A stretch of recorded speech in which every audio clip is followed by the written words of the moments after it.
bienvenidos a este espacio del Congreso Judío Latinoamericano, denominado Irán nuclear, una amenaza latente. Tema central actual en la agenda del mundo.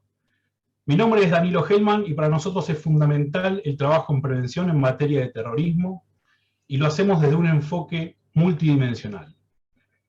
En este webinar intentaremos aportar información y análisis de la mano de Eli Carmón, un especialista muy experimentado en la temática. Durante toda esta conferencia, todos los que quieran pueden hacer una pregunta a través del botón de preguntas y respuestas en cualquier momento e intentarán ser respondidas tras la exposición. Sin más preámbulo, antes de que el doctor Carmón tome la palabra, les quiero presentar a Jaime Rosenberg, quien es periodista del diario argentino La Nación desde el año 2002, cubriendo en la actualidad la Casa Rosada y temas de política exterior argentina. También trabaja en La Nación Más, CNN Radio y tiene su programa en FM Millennium. Trabajó durante más de una década en medios comunitarios y será quien entreviste en este momento al especialista. Muchas gracias, Jaime. Muchas gracias, Danilo. Buenas tardes para todos. Es un placer para mí participar de este seminario con un tema tan actual y que nos toca tan de cerca, no solo como miembros, a los miembros de la comunidad judía, sino a los que componemos la vasta sociedad argentina, que tenemos una relación con el terrorismo que lamentablemente surge hace 30 años y que todavía es una herida abierta para nosotros. Recordaba en una breve introducción para ya ir al entrevistado, que es lo importante, una frase de Galit Ronen, la embajadora israelí en Buenos Aires, que en relación a los atentados a la embajada y la AMIA, ella repite una frase que es algo así como: el nombre del atentado es Irán y el apellido es Hezbollah. Con lo cual grafica muy a las claras la relación entre Irán y sus brazos armados terroristas, con las tremendas bombas que vivimos nosotros como sociedad argentina, estoy hablando, en 1992 y 1994. Y como bien lo dijo Danilo, se trata de una amenaza latente que nos va a explicar precisamente Eli Carmón cuál es su presente y qué podemos esperar de estas negociaciones que se están llevando adelante con el gobierno de los ayatolás, y qué tanto podemos confiar en el gobierno de los ayatolás para que el mundo esté un poco más tranquilo, sin amenazas nucleares. Paso ahora a presentar a nuestro expositor. Eli Carmón es ex investigador principal en el Instituto Internacional de Lucha contra el Terrorismo e investigador principal en el Instituto de Política y Estrategia en el Centro Interdisciplinario IDC de Herzliya, Israel, miembro de la lista de expertos de la División de Asuntos del Consejo de Seguridad de las Naciones Unidas en la lucha contra el terrorismo. Bueno, su currículum es muy, muy vasto. Se desempeñó como asesor del Ministerio de Defensa de Israel y del Foro de Monitoreo de Antisemitismo de la Secretaría de Gobierno de Israel, y sus campos de investigación incluyen violencia política, terrorismo internacional y la influencia estratégica del terrorismo, no solo en el Medio Oriente, sino en todo el mundo. Ustedes lo pueden leer frecuentemente en medios de comunicación israelíes, numerosos medios de comunicación de todo el mundo, y tuve la oportunidad de entrevistarlo el año pasado para La Nación, con lo cual pueden googlear o pueden entrar al sitio de La Nación y poner Eli Carmón y leen la nota que le hice, que tuve el gusto de hacer el año pasado.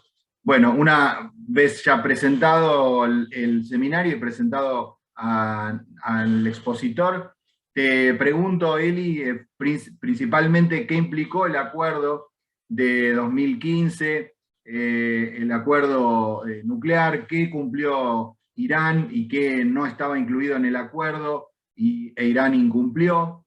¿Qué opinás sobre la decisión de Donald Trump de dejar ese acuerdo en el 2018? Y bueno, un poco una introducción sobre la actualidad de Irán y su amenaza nuclear. Buenas tardes a todo el público. Buenas tardes, Jaime. Gracias por la presentación. Es un placer mío volver a hablar en una charla por el Congreso Judío Latinoamericano, todo el público de este vasto continente, sobre un tema que es un tema muy difícil. Es un tema difícil desde el punto de vista político, estratégico, pero también técnico. Estamos justamente en los días cuando hay una negociación muy dura entre Irán y las grandes potencias mundiales. Es un problema también técnico muy difícil. Yo no soy un experto digamos, en las cuestiones nucleares. Mi expertise más en las cuestiones de estrategia y el colegamiento entre la gran estrategia y el terrorismo y la subversión internacional. Debo decir que tengo algunos amigos que son realmente especialistas en los problemas de este acuerdo, que es un acuerdo, un texto muy complejo, muy largo. Tenía una amiga que es parecida, la profesora Emily Landau, que era tal vez la mejor especialista israelí que representaba a Israel en todas las conferencias internacionales, en los foros internacionales, pero infelizmente ella murió a la edad de 59 años. Y uno de estos colegas me dijo que en Israel y en el mundo político y científico que trata del problema hay muy poca gente que leyó todo el texto y que entiende el contenido muy complejo de este texto. Entonces yo debo presentar qué es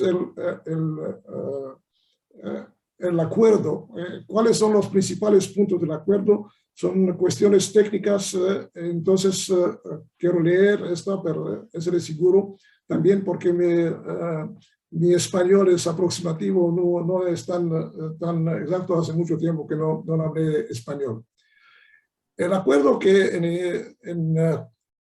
inglés tiene las siglas JCPOA de 2015.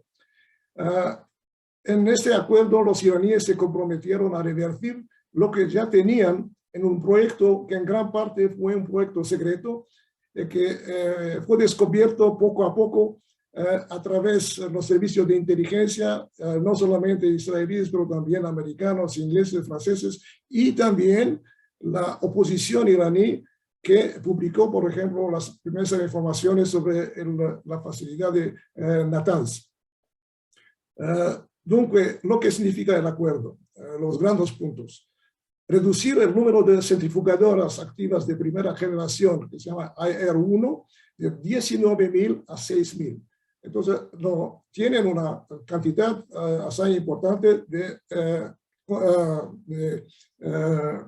centrifugadoras viejas, primitivas, reduciendo por 10 años las reservas de uranio ligeramente enriquecido a 5%, que es usado en centrales nucleares civiles, de una docena de toneladas a 300 kilogramos y exportar el excedente a la Rusia. No producir uranio altamente enriquecido, que es usado en las armas nucleares, durante los próximos 15 años. De hecho, esto es prácticamente la data máxima que los iraníes no pueden trabajar para una arma nuclear. Convertir la instalación subterránea, que fue también secreta por muchos años, de enriquecimiento de uranio de Fordow, cerca de la ciudad iraní de Qom, en una actividad civil asistida por Rusia. Pero esta última cláusula no se cumplió todavía. Régimen irrestricto de inspecciones de la OEIA, la Agencia Internacional de Energía Atómica, y aumento del número de inspectores de 130 a 150.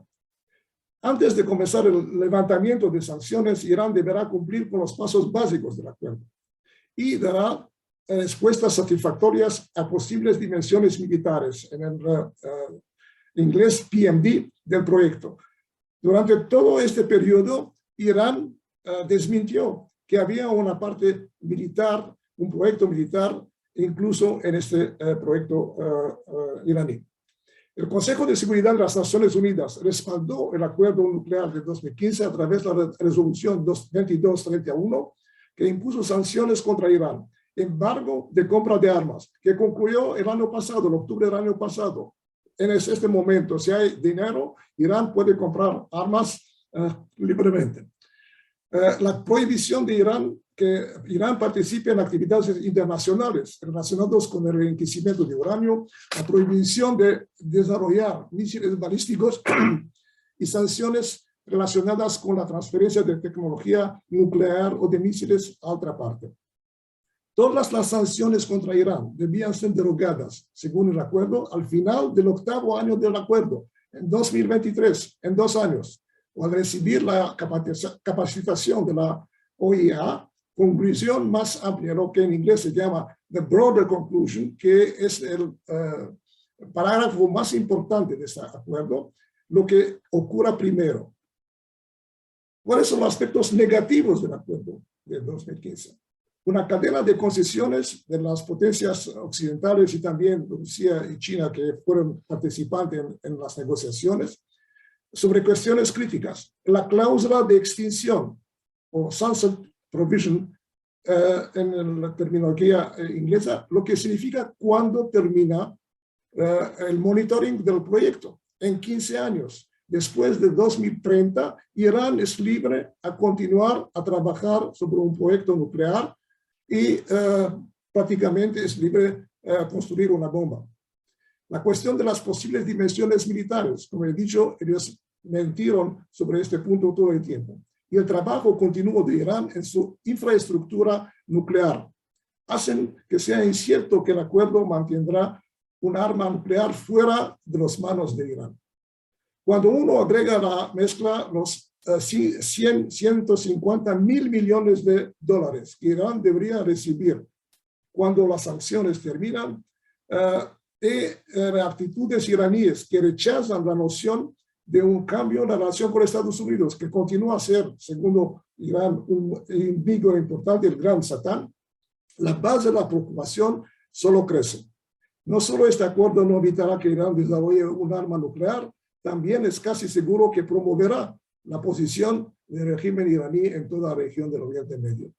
En cuanto a las inspecciones, este tema no es cubierto adecuadamente porque el acuerdo no garantiza el acceso a todas las ubicaciones en todo momento, principalmente bases militares sospechadas, y por tanto imposibilita la búsqueda de instalaciones ocultas o no declaradas. Además, el acuerdo no permite el acceso a científicos o documentos. Por ejemplo, durante todo este periodo hubo el problema de la base militar de Parchin, que se sabía que era la base donde se trabajaba sobre el proyecto militar nuclear, y los iraníes no permitieron por mucho tiempo las visitas ahí.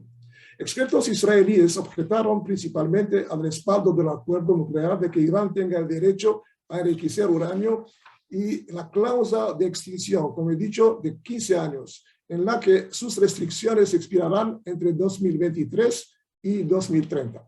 Además, en el acuerdo no estaba incluido el proyecto de misiles, la subversión regional y el terrorismo internacional, pues esto fue en parte trabajado en la decisión del Consejo de Seguridad. El acuerdo fue ampliamente considerado en Israel como un mal acuerdo. Sin embargo, la mayoría de los expertos estuvieron de acuerdo en que Israel debería aceptar el acuerdo y tratar de convencer a Estados Unidos y a la comunidad internacional de que debe luchar en los otros frentes sobre donde Irán está activo: subversión, terrorismo y misiles. En un artículo que yo publiqué en La Oportunidad en 2015, destaqué las amenazas de las fallas del acuerdo nuclear para la seguridad de la región y la expansión del terrorismo internacional. En el anexo 2 del acuerdo se adjunta una lista de 800 personas, entidades y organismos cuyos bienes serán liberados y cuyas visas de visita en el occidente, en el mundo, se renovarán. Entre estas personas y entidades también se encuentran los cerebros del cuerpo de la Guardia Revolucionaria y algunas de sus herramientas operativas, que no tienen nada con el acuerdo nuclear, pero que fueron muy activos en el campo de la subversión y del terrorismo. Por ejemplo, vale la pena mencionar algunos de estos miembros. El hoy famoso general Qasem Soleimani, jefe de la fuerza de Al-Quds, muerto en un ataque con drones ordenado por el presidente Trump tras los ataques a la embajada de Estados Unidos en Bagdad, que quería imitar la ocupación de la embajada americana en Teherán del 79. El general Ahmed Wahidi, quien estuvo al mando de la fuerza Al-Quds de 1997, buscado por las autoridades argentinas por un atentado con bomba contra la AMIA en julio de 1994 y nombrado ministro de Defensa por el presidente Ahmadinejad en 2009. Se recuerda tal vez el público que este ministro de Defensa visitó a Bolivia y casi fue arrestado por las autoridades, pero los bolivianos no lo expulsaron a Argentina, él se retiró en Irán. La amenaza del enorme arsenal de Hezbollah, a esta época 100.000 cohetes y misiles, con misiles de largo alcance y sobre todo misiles que son precisos, acumulado desde la Segunda Guerra del Líbano en 2006, se cierre contra Israel como una amenaza permanente estratégica sobre Israel. Hezbollah también está desempeñando un papel importante en la expansión de las redes iraquíes, afganas y otras redes chiitas que luchan en defensa del régimen sirio. Irán y Hezbollah han intentado establecer una base terrestre en el lado sirio como plataforma para ataques terroristas y operaciones de guerrilla contra Israel. Y esto ya pasaba en los años 2013, 14, 15, cuando la coalición internacional, incluso los Estados Unidos e Irán, combatían al Estado Islámico, ISIS, en Siria y en Irak. Esta parte negativa continúa a ser uno de los puntos negros del acuerdo. Las autoridades israelíes y también los académicos intentaron siempre convencer a la comunidad internacional que esta amenaza continúa y no es solamente la amenaza del proyecto nuclear. El presidente Trump salió del acuerdo con el objetivo de anular todos los acuerdos del presidente Obama. Trump quería que todo lo que Obama decidió desaparezca y negociar desde una posición de fuerza. Él impuso también nuevas duras sanciones económicas. Antes de las elecciones de 2018, Trump prometió traer un excelente acuerdo si será reelegido. No solo no fue reelegido, sino que los líderes iraníes ya tenían el ejemplo de cómo Trump negoció el acuerdo nuclear con Corea del Norte. Trump no alcanzó ningún acuerdo concreto sobre desnuclearización con el líder de Corea del Norte, Kim Jong-un. Claramente, los líderes iraníes eran conscientes de que Trump no era capaz de ordenar una intervención militar. Y creo que esto es un punto muy importante para comprender la psicología de los líderes iraníes cuando ven cómo los líderes americanos, Trump personalmente, funcionaron en las negociaciones con la Corea del Norte del dictador Kim.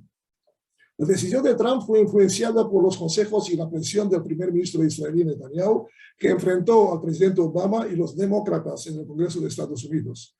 Israel proporcionó también un buen argumento a Trump, con el archivo nuclear iraní tomado por el Mossad, que demostró que Irán tenía un proyecto nuclear militar y mintió a la comunidad internacional y también a la Agencia Internacional de los Estados Unidos.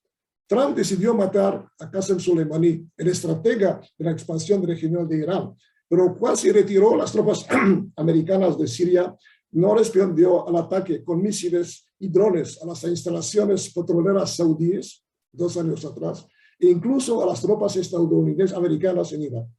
Después de la decisión de Trump de salir del acuerdo, los expertos del ANSS es el más importante think tank israelí que trata de problemas de defensa y de estrategia. Incluido el exministro de Defensa Moshe Yaalon, publicaron un artículo intitulado "Esto no es el momento de retirarse del acuerdo nuclear", recomendando que no se reabra el JCPOA el nombre de este acuerdo, sino que se ejercite presión sobre el régimen iraní debido a sus violaciones de las resoluciones del Consejo de Seguridad relativa a su programa de misiles, proliferación de armas, terrorismo y violaciones de derechos humanos. Los expertos israelíes enfatizaron que el costo de una retirada de Estados Unidos del acuerdo sería mayor que los beneficios de tal medida. Hasta este momento, la presentación del acuerdo, los problemas que impone sobre la comunidad internacional, sobre Israel, y también la política del presidente Trump hasta últimamente, hasta un año atrás. De eso, Jaime, por favor, para las cuestiones en continuación.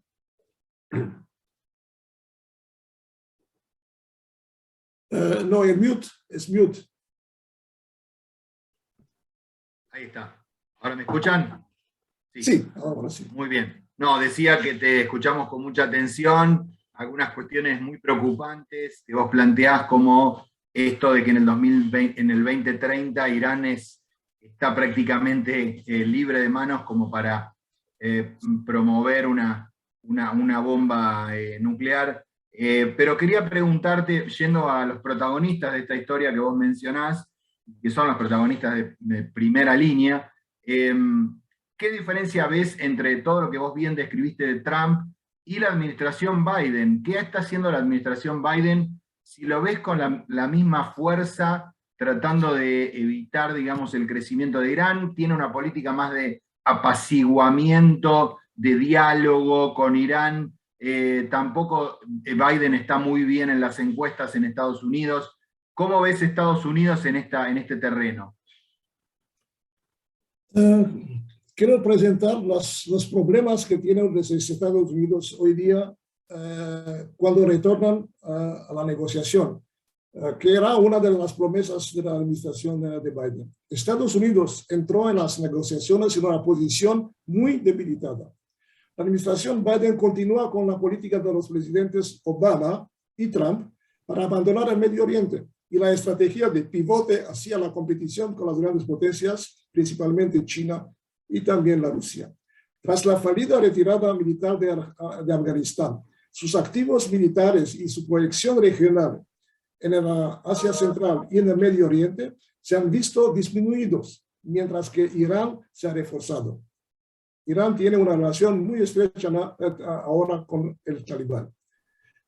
Ahora existe una amenaza real para la presencia estadounidense en Irak, donde la influencia iraní y la de las milicias pro-iraníes es fuerte, y la presión para expulsar a las fuerzas militares americanas y occidentales, muy pocas, pero que existen ahí, a pesar del éxito de los partidos anti-iraníes en las últimas elecciones.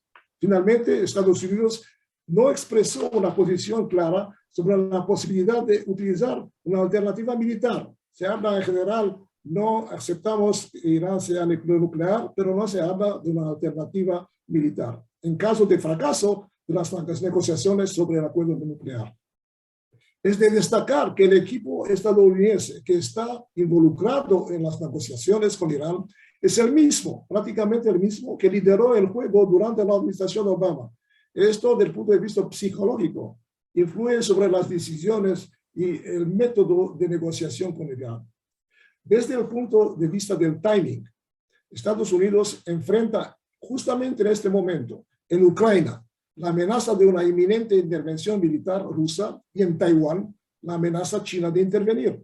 Además, China, el mayor adversario global, firmó con Irán un acuerdo estratégico, económico y militar que incluye una inversión de $400.000 millones en el campo económico, pero también militar y estratégico y petróleo.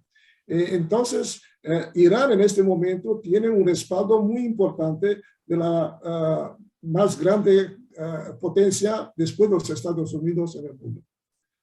Los iraníes están exigiendo que se levanten todas las sanciones ahora, como si hubieran recibido capacitación de la OEA 5 años después. Por la administración Biden, esto no es posible.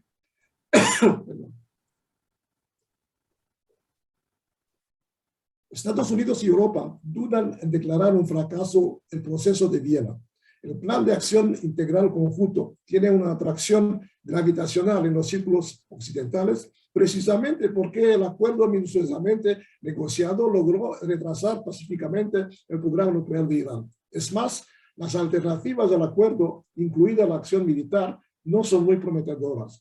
Sabemos que todos los políticos en todo el mundo quieren resolver un problema durante sus que tienen el puesto. Entonces, 2023, 2030 es muy lejos y no importa a los políticos de hoy.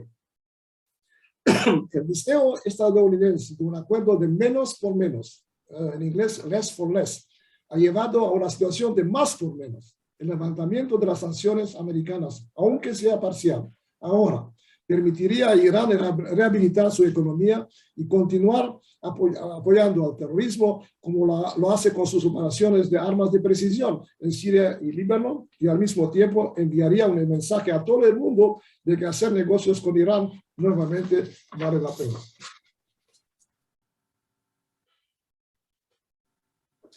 Sin embargo, los partidarios de la diplomacia y el acuerdo en Estados Unidos y Europa deben enfrentar hoy la incómoda realidad de la desaparición del acuerdo, salvo que se produzca un cambio iraní radical e inmediato. Días antes del regreso de las 5 potencias e Irán a la mesa de negociaciones, que es justamente hoy, el presidente francés Macron dijo durante su visita en Dubái que parecía que la actual ronda de conversaciones nucleares en Viena no había tenido éxito y sugirió que habría un retraso antes de que se llevara a cabo la próxima ronda, pero vemos que no hubo esta pausa. Macron dijo que las conversaciones con Irán deberían tener una dinámica más amplia e involucrar a las potencias regionales cuya seguridad se va directamente afectada por cualquier acuerdo. Es difícil, cito aquí, llegar a un acuerdo si los estados del Golfo, Israel y todos aquellos cuya seguridad se ve directamente afectada no están involucrados. 2 días atrás, el ministro de Relaciones Exteriores francés Jean-Yves Le Drian dijo que los elementos no son muy alentadores. Tenemos la sensación de que los iraníes quieren que dure, y cuanto más duran las conversaciones, más se retractan de sus compromisos y se acercan más a la capacidad de conseguir un arma nuclear, dijo Le Drian. El secretario de Estado de Estados Unidos, Anthony Blinken, dijo que Teherán no parecía tomarse en serio la posibilidad de llegar a un acuerdo. Estados Unidos consultará con sus aliados, incluido Israel. Vemos que hoy día el ministro de Defensa israelí, Gantz, y el jefe de Mossad, Barnea, viajaron justamente a Washington para discutir sobre este tema. Pero veremos si Irán, dijo Blinken, tiene algún interés en participar seriamente, pero la ventana es muy, muy estrecha. Blinken ha dicho que no podemos aceptar una situación en la que Irán acelera su programa nuclear y ralentiza su diplomacia nuclear. Esa no es una situación con la que nosotros u otros podamos vivir. Si optan por acelerar su programa nuclear, como parece que han hecho últimamente, quedaría menos tiempo para que resucite la JCPOA. Es importante subrayar que las ambiciones nucleares de Irán no son un problema israelí per se. Las consecuencias adversas de que Irán realmente adquiera una capacidad nuclear militar apuntarían en muchas direcciones, tanto geográfica y conceptualmente. Las implicaciones serían terribles para el Medio Oriente a corto plazo y para Europa y los Estados Unidos a largo plazo, así como para los esfuerzos de no proliferación y la seguridad global en general. La amenaza inmediata de proliferación nuclear no es mencionada a menudo por las grandes potencias y por los posibles candidatos a un paso tan crítico. Turquía, Egipto, Arabia Saudita, que no pueden sufrir un Irán nuclear, que deben armarse también, en este caso, con la arma nuclear. En tal escenario, el juego nuclear y la amenaza se volverán complejos y yo diría explosivo en una región como el Medio Oriente, no controlable. En mi opinión, la opinión pública internacional debería estar mucho más informada y atenta a la amenaza inminente que representa la amenaza de proliferación nuclear para la región y el mundo. En este punto creo que... Muy bien. Sí. Bueno, Eli, entonces, para seguir, me surge, digamos, la idea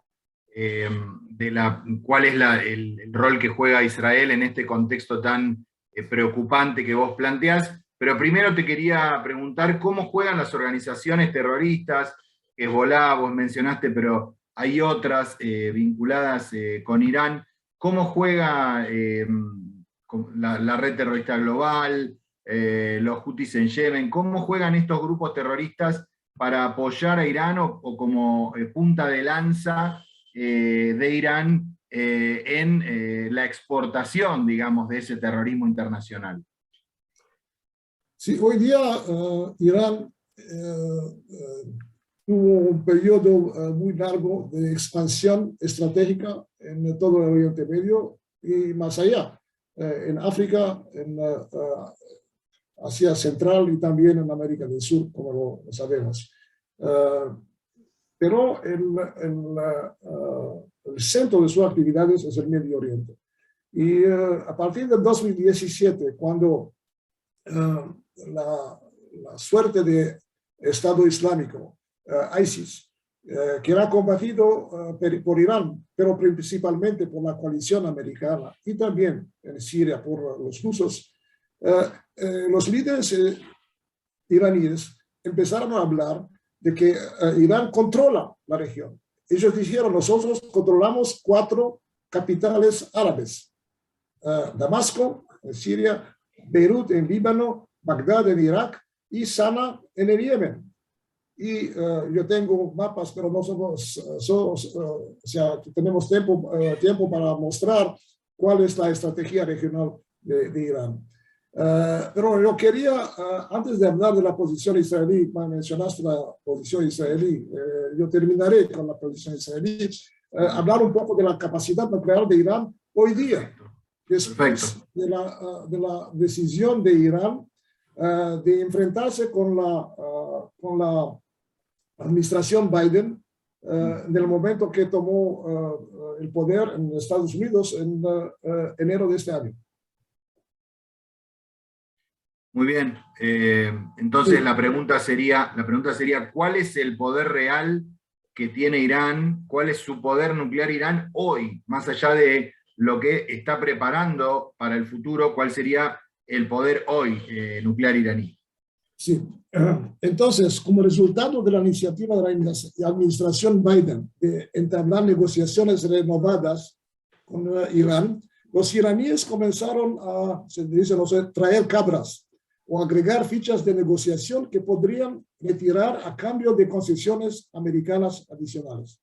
Por ejemplo, enriquecimiento al 20% a enero de este año, cese de la cooperación con la Organización Internacional de Energía Atómica, segundo la resolución parlamentaria que tuvo efecto en junio de este año. Producción de uranio metálico, que está utilizado solo en armas nucleares, a marzo. Y enriquecimiento al 60% en abril. Y desde entonces, la instalación adicional de centrifugadoras avanzadas y la acumulación de existencias cada vez mayores de uranio enriquecido de todos los niveles. Yo cito acá una declaración del portavoz de la Organización de Energía Atómica de Irán, el 5 de noviembre, Behruz Kalmavandi. Tenemos más de 210 kilogramos de uranio enriquecido al 20%. Todo esto está prohibido. Y hemos producido 25 kilos al 60%, un nivel que ningún país, aparte de los que poseen armas nucleares, es capaz de producir. Esta es una declaración iraní.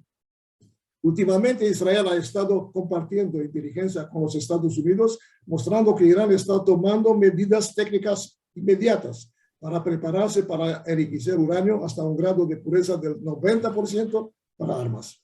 Y creo que una de las misiones de Gantz y Barnea en Washington es justamente de presentar esta información muy reciente. El informe de la Organización Internacional de Energía Atómica, el último, del 17 de noviembre, señaló que Irán aceleró su instalación de centrifugadoras avanzadas de AER-6 que pueden enriquecer uranio de manera mucho más rápida que las máquinas primitivas que Irán ha instalado más de 170 máquinas avanzadas en su instalación nuclear de Fordow, que es subterránea, que es defendida, y desde septiembre lleva un total de 400 centrifugadoras avanzadas AR6.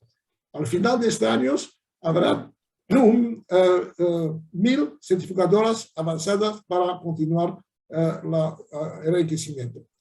En la producción de agua pesada, que también es una parte del proyecto militar. La limitación de las reservas de agua pasada de Irán eran a 130 toneladas métricas.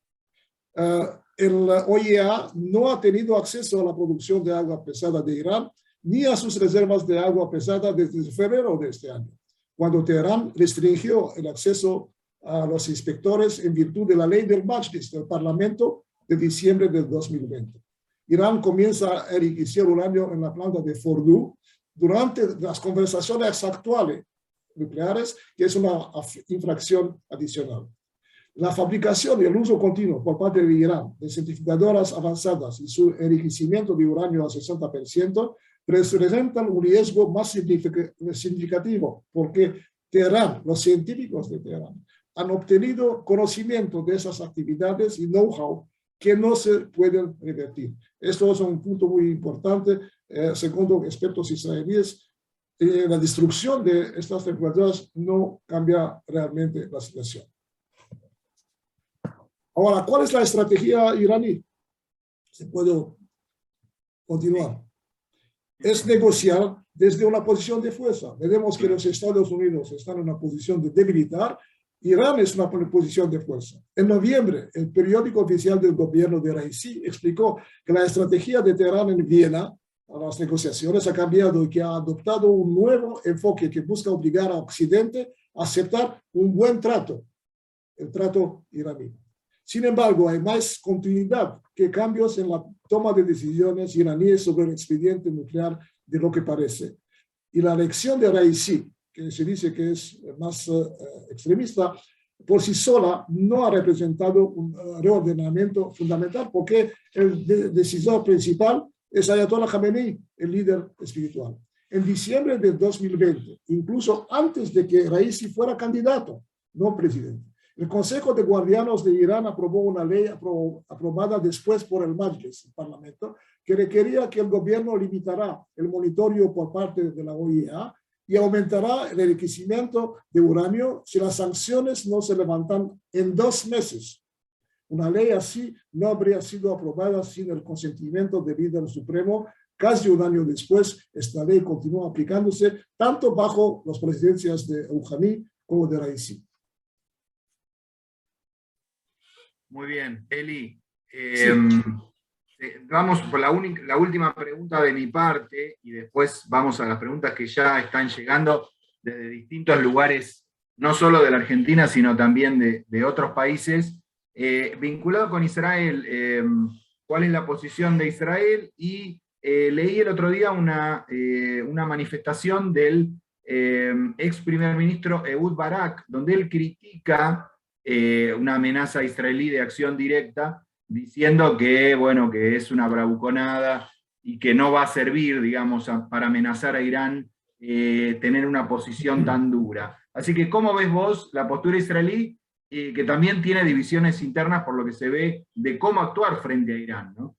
Sí, conozco la entrevista de Barak y lo he visto a la televisión también. Israel se encuentra en una situación estratégica y política muy difícil en este momento. 3 años después de que Trump dejara el acuerdo, el programa nuclear de Irán se encuentra, según todas las estimaciones, en su etapa más avanzada, como vimos así en mi presentación. Un coro creciente de exfuncionarios israelíes ha criticado la estrategia de Netanyahu y Trump como nada menos que calamitosa.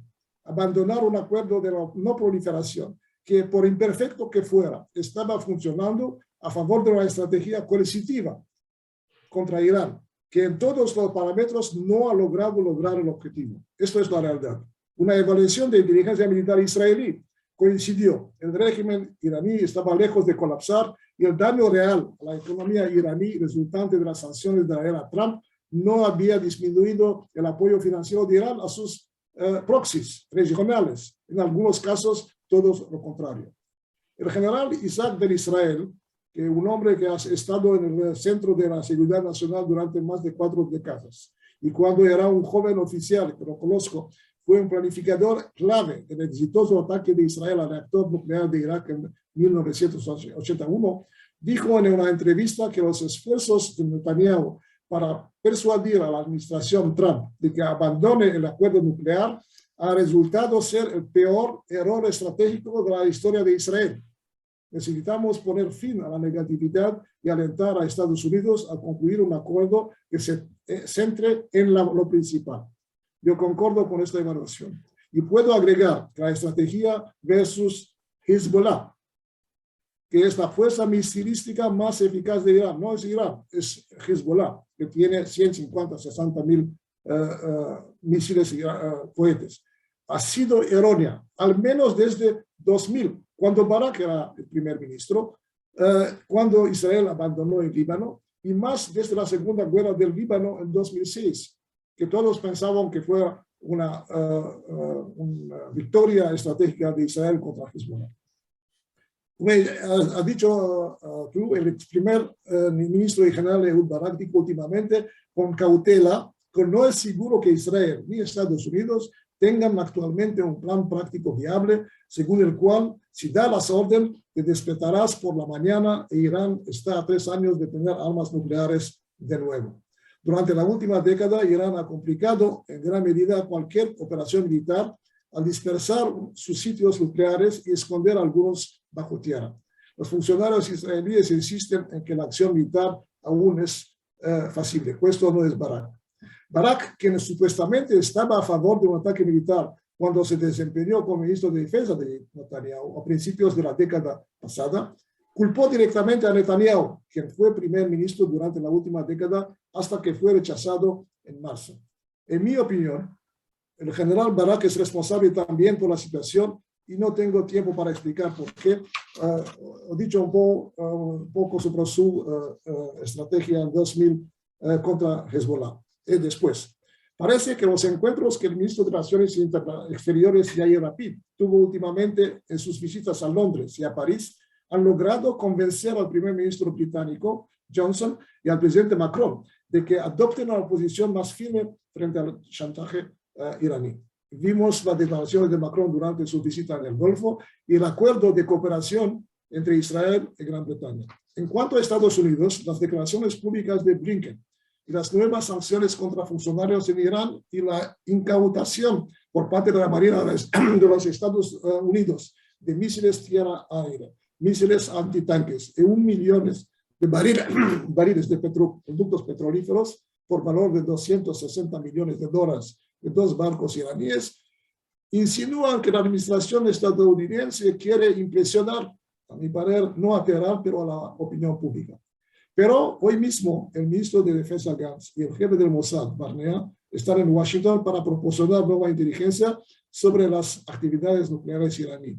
Y justamente hoy se anuncia a Washington un ejercicio aéreo mayor de Israel y Estados Unidos en los 6 meses. Tal vez este es el primer mensaje serio de los Estados Unidos e Israel a nivel estratégico, mucho más serio a Irán. Veremos en los próximos días cuál es la posición de los varios actores a nivel político. Mientras tanto, el ejército israelí, la Fuerza Aérea Israelí, el Mossad y las industrias de defensa tecnológica tendrán que trabajar duro para preparar una alternativa militar válida en caso de necesidad, lo que se hizo durante los últimos 3-4 años. Muy bien, Eli. Acá llegaron algunas preguntas. Hay una que se repite, la hace un poco Maya Bornstein y también Juan Ricardo Mayorga Zambrano, que preguntan sobre Venezuela. ¿Cuál es el rol que tienen algunos aliados de Irán, ¿no?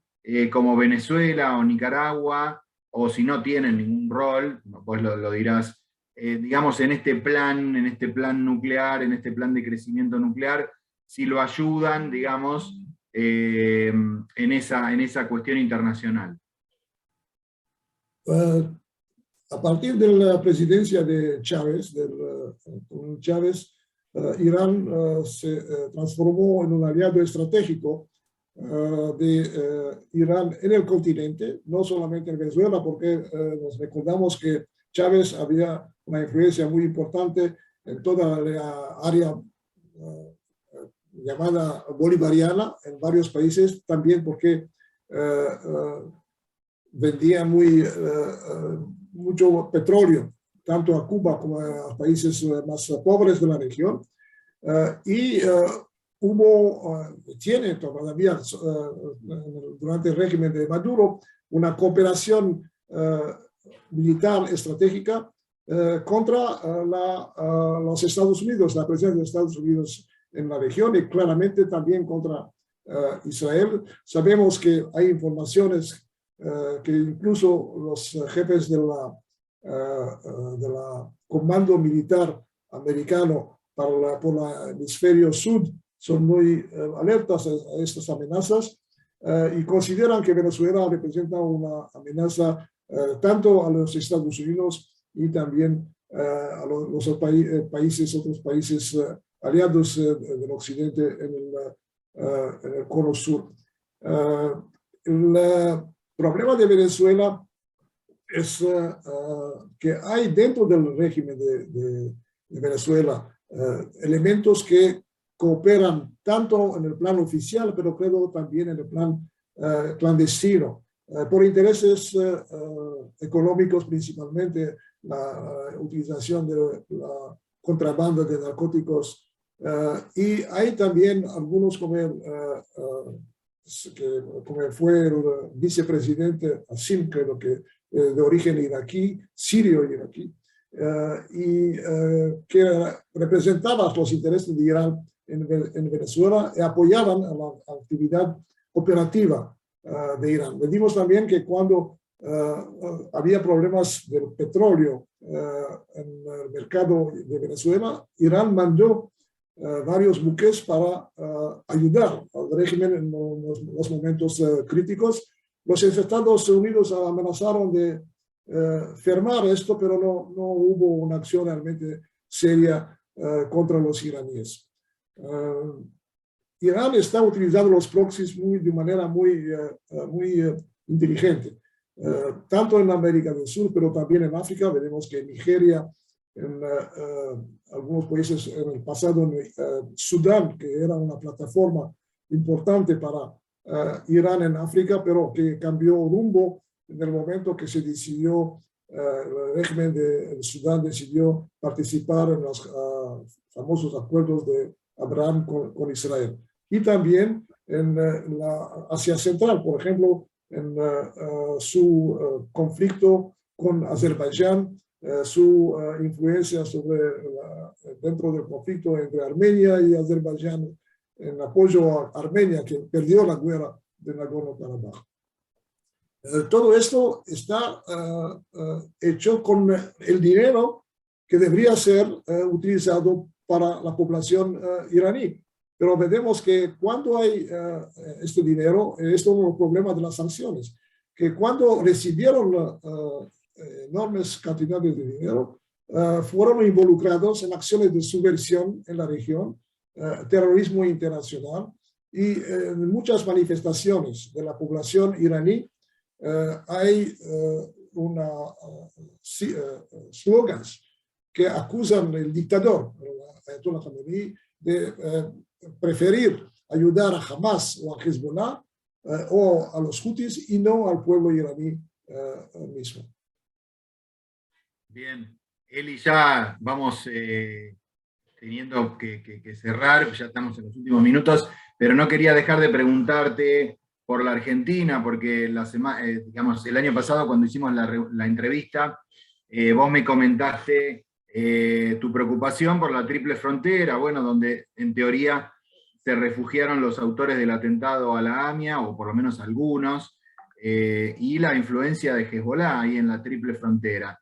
¿Ves una situación parecida a la que se dio en los últimos años? ¿La Argentina hizo algo para frenar esta cuestión ahí que parece ser un colador en la triple frontera, donde el terrorismo se mueve con comodidad. ¿Cómo ves esa zona del mundo? Y Hezbolá, obviamente, ahí. Sí. A partir de la presidencia de Macri y continuando con el gobierno actual, hay un cambio. Hezbollah es considerado una organización terrorista. Hay jueces que están trabajando duro en la triple frontera para confiscar cantidad importante de recursos financieros y tal vez también ¿cómo se llama? Infraestructuras que Hezbollah tiene allí. También Paraguay es mucho más activo. Pero un año atrás, un año y medio atrás, fue arrestado el jefe de la infraestructura de Hezbollah en la triple frontera, en Ciudad del Este, Ahmed Barakat, que fue en prisión algunos años en Paraguay, no por terrorismo, pero lavado de dinero, pero ahora está de nuevo en prisión. No sé exactamente, pero al momento no he visto ninguna procedura judicial contra él, cuál es exactamente su situación jurídica. Pero sabemos que la acción de Irán y Hezbollah continúa. Hemos visto que en el último año hubo algunas tentativas de hacer atentados en Colombia, también en África, en Addis Abeba, también contra objetivos americanos, no solamente israelíes, en Chipre. Últimamente fue descubierto, o sea, fue publicado que en 2017 se descubrió un arsenal muy importante de amonio nitrat en Bolivia, en la época cuando Evo Morales era el aliado importante de Irán en América del Sur. Este arsenal de 2 toneladas 700 kilos de amonio nitrat debían ser utilizados en atentados terroristas, no en Bolivia, pero en Perú y en Chile.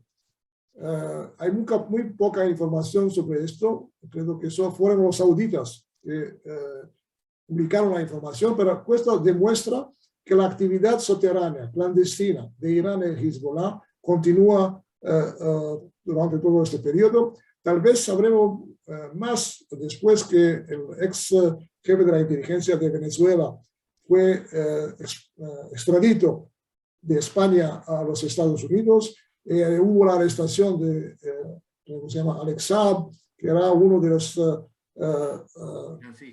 oligarcos que ayudaban el comercio, las acciones clandestinas entre Irán y Venezuela. Tal vez las autoridades americanas publicarán más información sobre esta actividad subversiva y de terrorismo.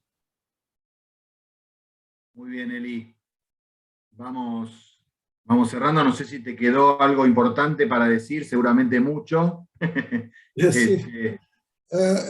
Depende del horario de ustedes. De mi parte yo puedo continuar, pero de nuevo es la decisión del Congreso Judío Latinoamericano.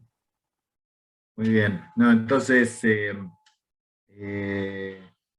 para no abusar de tu tiempo, simplemente decir a modo de cierre, muchas preguntas y muchos desafíos me surgen luego de escucharte. Lo primero era lo que ya comentamos, ¿no? Esta vigencia de pocos años que tiene este acuerdo eventual, ¿no? Y la imposibilidad que tienen los políticos de todo el mundo. Nosotros pensábamos que solo de Argentina, pero vemos que de todo el mundo, en pensar a largo plazo, ¿no? Y pensar en la amenaza de Irán a largo plazo. Después, el tema de Hezbollah como una amenaza también que tiene actualidad en sí mismo, y la forma inteligente, describís vos, en la que Irán utiliza a sus aliados, como Venezuela y como otros, en todo el mundo, y el desafío que representa para las grandes potencias tener una posición dura y a la vez negociadora, porque si tiene una posición demasiado dura, Irán lo puede tomar como una excusa para no negociar, y si tiene una posición extremadamente blanda, Irán saca provecho de eso. Así que eso es por lo menos lo que a mí me queda de conclusión. Hay muchas otras que seguramente nuestros oyentes y participantes las van a tomar, así que bueno, te despedimos con mucho placer. Muchas gracias por la disertación, por aclararnos esta situación. Y bueno, hablo en nombre mío, pero también seguramente en nombre del Congreso Judío, comprometerte para próximas reuniones y para próximas charlas. Gracias a ustedes por tenerme al show, a la charla. Y hasta luego. Muy bien. Danilo, no sé si querés cerrar vos. Y ya... No, solamente agradecerles a los dos, a Jaime y a Eli, por semejante exposición. Fue muy enriquecedora para todos. Nos están llegando comentarios de todo tipo, que seguramente tendremos una nueva pronto. Así que muchas gracias, que descansen. Nos vemos. Muchas gracias. A ustedes. Chau, chau. Buenas tardes, buenas noches.